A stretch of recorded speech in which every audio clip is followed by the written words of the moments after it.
far as election ads, there are tens and hundreds of millions of dollars being spent on ads. So that's across TV and and across the internet, social platforms, Facebook, Twitter, everything. Yeah, they're everywhere. Sure. You can't escape them.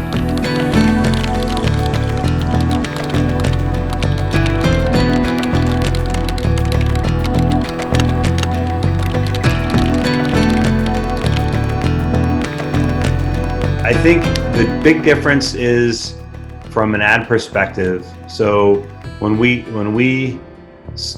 this thing got going, when it got started, ads were being placed all over the internet without any kind of knowledge about where they were going from an advertiser standpoint. So, we started with Breitbart News, and that was really, it became,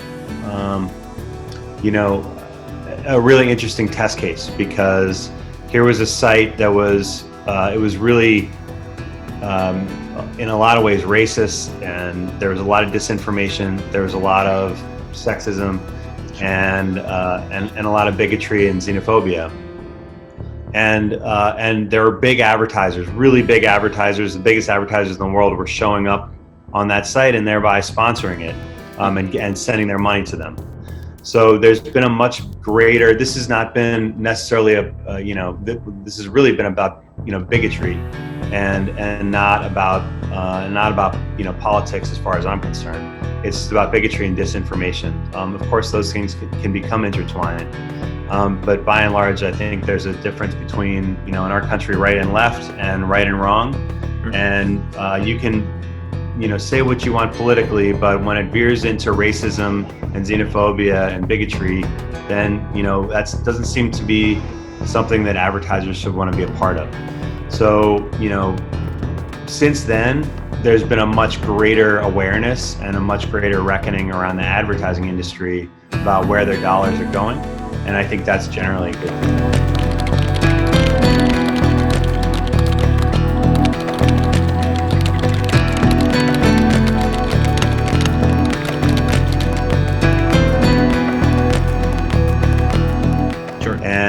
So it used to be that you knew exactly, you saw a popular show on television, you knew exactly what time and what channel and what network it was going to be on.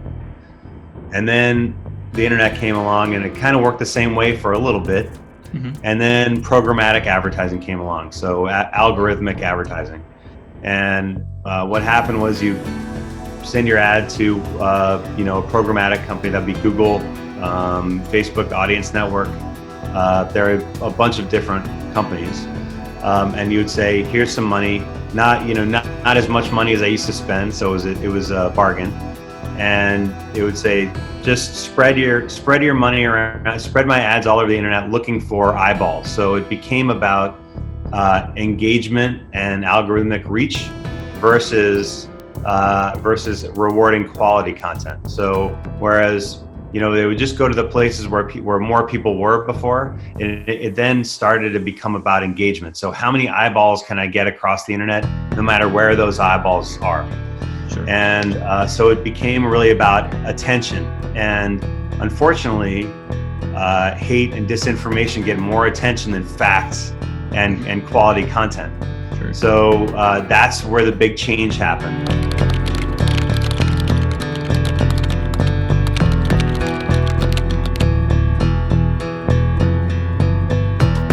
Facebook is, by far the worst. But Facebook, Twitter is getting a bit better. Twitter listens to people a little bit. Okay. YouTube is still not great. Some of them are starting with the idea of responsibility, which I think is a good thing. Sure. When you start in one place, it's hard to move somewhere else. Mm-hmm. But if you start with the idea that you're going to be more stringent about your rules, then it's much easier to do that over time. But when you've got Facebook, which is allowed, still does, disinformation, hate, live stream murders, across the board, they've allowed all kinds of really horrendous things. And they fundamentally, at their core, don't believe that moderation is a good thing, because it's baked into their business model. The more engagement they get, the more money they get, and the higher their stock goes. So it makes it harder for them, because from the beginning they have had that attitude, and they still do, for them to change at all. They really don't want to.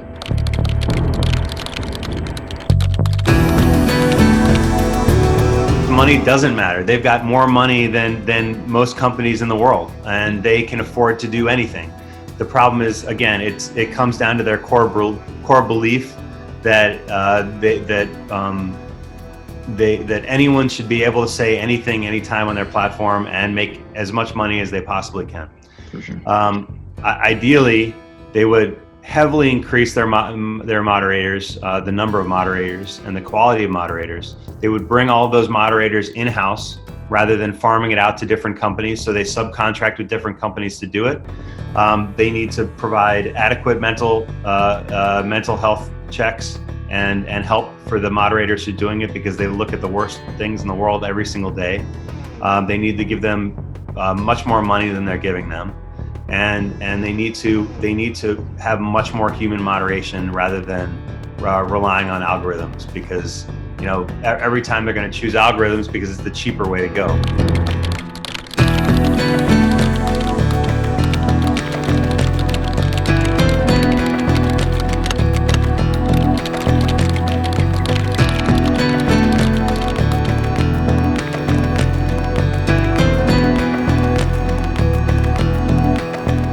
Is the FBI, our own government, has listed it as a potentially dangerous organization, and it's not an organization. It's obviously a conspiracy theory, but it was able to spread because of the social networks. The social networks had every opportunity to stop it from spreading, and they didn't.